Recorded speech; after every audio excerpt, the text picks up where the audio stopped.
So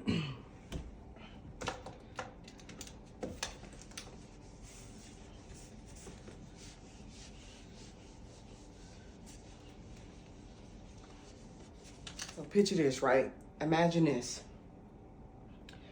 Okay. There's a door which you enter when you come here as a baby, right? Now, mind you, I'll tell you about that part later. So we're gonna just stick with this. You come into this place, right? And this is gonna be Earth, right? This is what happens. Right? This is all the noise, the generation, your family, their fears, the trauma, the experiences, the thoughts, the teaching, school, kids, the high school, your sponges, and you picking up all this information, right? Now, with you coming into this,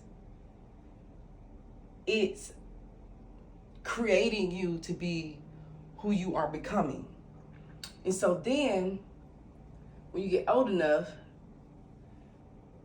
there's these cycles that we feel like we keep repeating over and over again. Now, these are people, individual people, right?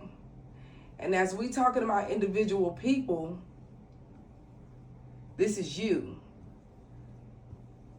as well with these people. This is like your second trimester of life.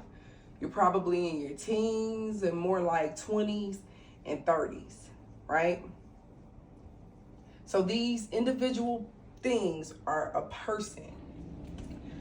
All right, so the camera stopped, so I'm gonna pick up where I left off at.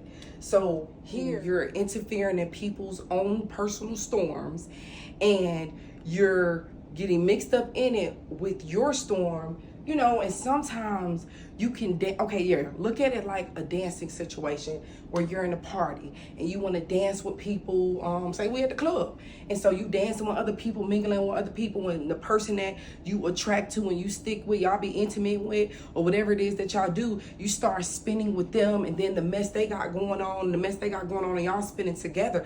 And sometimes somebody can spin you so fast, they'll put you in a daze. And some people say falling in love or lusting with an individual, and that's where you just lost. You don't know yourself. You're willing to do everything for this person, and you're not thinking about you and whatever else you're taking on. It can even be an obstacle. You get so in the days and what you're doing, and you get so emotional and so distraught that you're up, you're down, you're up, you're down, and you're not really controlling your energy. You're letting this situation control you, right? Now, you can continue to dance with this partner all day long, and that's when people go through a serious heartbreak, when they dance with somebody for too long and they shouldn't have stayed. But until you get the mindset that, hey, this is no longer serving me in the positive way, I need to move forward. What's for me is for me, and it will make me feel good. So it's like that game in the like ping pong. Now, don't get it twisted, because you can bing, bing, bing, bing, bing, bing, bing with a lot of different people. When you decide to come out of that and have a more clear mind, you're not allowing your storm to control you. You're the eye of the storm controlling it. So now you're able to think a lot more free. You're able to be your own person. And people that are just like you, think of it like once you leave the club, you start going now more to fancier events or networking events. And again, this can be obstacles or people as far as relationships or even family members. So when you come into this more elegant party, you're approaching people that's more like you, more on the same note as you. So you understand each other's language when it comes to positivity, business-like mindset, setting your goals, getting your careers taken off and things like that.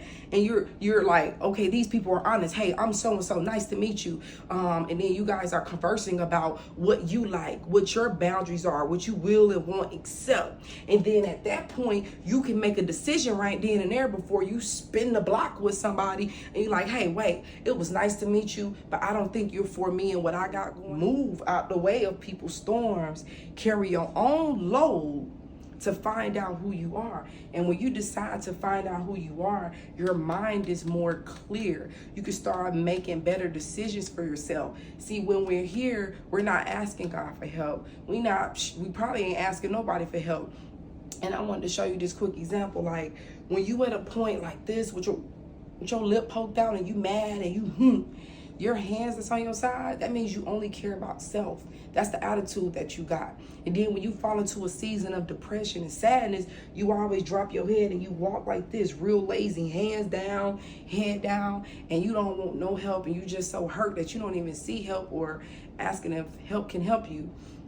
But when you come up out of those type of ways and type of things, you thinking more clear, you will start weighing out and knowing, hey, I need help. I know I can't do this by myself. And I don't want to keep asking people because people keep hurting me. People keep putting me in their spiral trap. And so guess what? Who else can you ask for help? God. You go to God like, you know what? You get in a position like a baby. You raising your arms up and you looking at God, because that's what babies do. They look at their parents for help, for support, to change their diapers, to feed them and love on them when they're not feeling well. And so then when you come into that place of knowing that you are not in control of people and things, you ask God for help, and God will pull you out of those problems. Pull you out of those situations. It is not your battle to fight. And before you know it, you will surpass everybody, all because you knew that couldn't nobody help you. And not saying that they can't help you in that way, but through this spiritual realm of growing.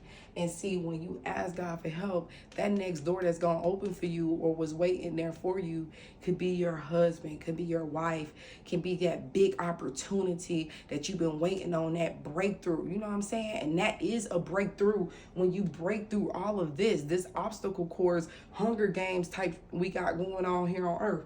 And another example, I don't like to really blame things on the devil and say like, oh, I lost my keys because the devil, or, that happened because the devil. I don't like to give that energy that. But if it is real, right, it makes sense that when they were in heaven and he like, hey, these angels listening to me, I want more power over more angels. I want to run this thing. God is like, okay, I'll give you a place called earth. You go down there and run that, and you see how it worked for you and how easy this job is, since you think this is something you want to do. And when that happens, we came here in this dimension because we weren't acting right either in heaven, so-called claim. We getting finessed, and just like Eve and somehow got out of in her spiral and telling him what he should or shouldn't do. Anyway, I don't know the story. That's what seemed like it's happening, where, the devil has his place here, trying to have power over everybody and that responsibility, and is doing things to us, and we have to make a choice. And God is like, hey, let me tell you this, my people gonna go to earth, but if they find themselves and they find me and they come to me, they belong to me. But those you want to keep and this and that, you go ahead and keep them, but I'm gonna continue to work on them as well, right? So I just think this analogy is so beautiful, because it's like when we come here, it's this massive chaos and learning, because we're sponges and we soak everything up. And then when you start circling out on your own, you experience these cycles you keep going through over and over and over. You don't know why you're going through it. And then when you come into a place where you're not in control no more, and you want to take it easy on yourself and be more gentle with yourself, you want to learn something new, because the ways of the world ain't working for you. And you like, as you see that God be coming through for you, and you get your big break. This is a lot of tests, a lot of obstacles that we got to get through, and we gonna get through them. It's take your time. And God also told me too, when I heard that voice. So this is the point of me telling you about the devil and God. So when you get ready to make that decision that you want to go to God, this is why you need to know the difference. The devil will be like, oh, you sure you want to give up that freedom? You sure you want to give up that pain? Not the pain. You sure you want to give up the freedom you got, the control you got over people, and how you move and how you doing things, and you in a candy store? Or you want to go to God and, it may be boring. You don't know when you're going to get it and how you're going to get it. And you got to make a decision. I'm like, no, I want to go to God, because not only when I want something, I get it and some. Maybe better than I even expected. You know what I'm saying? So when you get down here, so I'm saying like this is massive party, then you win a party, then you go to a special event with people more like you, where they're thinking positive, moving positive, or they have the careers and dreams that you want, and you focusing on that. You can network with them. You can decide, hey, is this for me or not? Because those people gonna be honest with you. I like this, I don't like that. These are my boundaries. Okay, do this fit me? Yes or no? And then you make way. You know what I'm saying? And even still, when you do that, start setting boundaries, and people keep fucking over you, people keep messing up over you, then that's when you call on God, like, hey, you know, I tried this way, that way, and my way, and it ain't working for me. I need your help. Can you help me? Period. Pull me through the storm. Pick me up, elevate me, where I don't got to go through this. Pull me out of this situation. Arms up. What else can somebody do? Pull you up and pull you out. You understand what I'm saying? So, you know, I ain't trying to preach, just teaching what was, you know, shown to me. So this is a perfect example. I think this is great, and I hope that this can help someone. Let me know if you do, and if it don't, and if you don't, it's cool too.